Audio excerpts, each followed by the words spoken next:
ជំពូកទី3ពួកយើងចង់បានស្ដេចព្រះគម្ពីរពួកចៅវាយនៅក្នុងកាន់គម្ពីរចៅវាយយើងឃើញថាការបារម្ភរបស់យូស្វេចំពោះសាសអ៊ីស្រាអែលបានคล้ายជាការពិតក្រោយពេលយូស្វេបានស្លាប់ទៅនោះសាសអ៊ីស្រាអែលបានបែរចេញពីព្រះជាម្ចាស់ម្ដងហើយម្ដងទៀតរួចក៏បានថ្វាយបង្គំរូបព្រះនៅពេលនោះព្រះជាម្ចាស់បានចាត់ឲ្យសត្រូវរបស់សាសអ៊ីស្រាអែលយកឈ្នះលើពួកគេរហូតទាល់តែពួកគេបានបែរមករកទ្រង់វិញដោយលន់តួបាបនិងបោះបង់ចោលអំពើបាបរបស់ពួកគេរួចមកព្រះជាម្ចាស់បានតាំងឡើងអ្នកដឹកនាំទ័ពដ៏ខ្លាំងពូកែដែលយើងហៅថាចៅវាយដើម្បីជួយសង្គ្រោះសាសអ៊ីស្រាអែល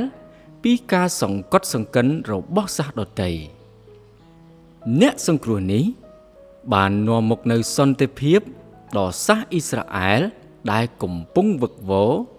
តែក្រោយមកពួកគេបានភ្លេចរឿងទាំងនោះហើយបែរជាត្រឡប់ទៅថ្វាយបង្គំរូបព្រះសាជាថ្មី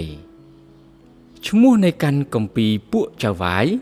កើតចេញពីអ្នកដឹកនាំទាំងឡាយដែលបានคล้ายទៅជាអ្នកសង្គ្រោះសាសអ៊ីស្រាអែលនៅក្នុងសម័យកាលដ៏លំបាកដែលមិនទាន់មានស្ដេចនៅឡើយហើយគ្រប់គ្នាក៏បានប្រព្រឹត្តតាមការដែលខ្លួនគិតឃើញថាត្រឹមត្រូវរង្វិលជុំម្ដងហើយម្ដងទៀតនៃការបែកចេញពីព្រះជាម្ចាស់ការចុះចាញ់និងការរំដោះត្រូវបានបង្ហាញនៅក្នុងតារាងសង្ខេបនៅទំព័របន្ទាប់ឈ្មោះរបស់ពួកចៅវាយដែលល្បីល្បាញត្រូវបានសរសេរជាអក្សរខ្មៅដិតឥឡូវក្រោយពីបានដឹងអំពីព័ត៌មានខ្លះៗតាក់ទងនឹងកាន់គម្ពីរនេះអ្នកអាចចំណាយពេលអានអំពីសាច់រឿងនៃអ្នកដឹកនាំល្បីៗម្ដងទៀតដែលមានដូចជាដេបូរ៉ាកេឌៀននិងសាំសុនជាដើមនោះអ្នកនឹងឃើញកាន់តែច្បាស់ថារឿងទាំងនោះតាក់ទងទៅនឹងប្រវត្តិសាស្ត្រនៃសាសអ៊ីស្រាអែលយ៉ាងដូចម្ដេចដេបូរ៉ានាងជាមេទ័ពម្នាក់ដែលបានបង្ហាញភាពក្លាហានដ៏អស្ចារ្យហើយក៏បានច្រៀងចម្រៀងនៃជ័យជំនះដែលមិនអាចបំភ្លេចបាន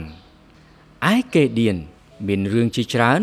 ដែលល្បីល្បាញគឺតាក់ទងនឹងការត្រាស់ហៅរបស់ព្រះជាម្ចាស់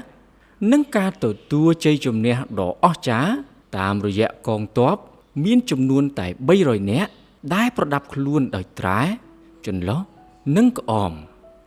ចំពោះសាំសុនវិញ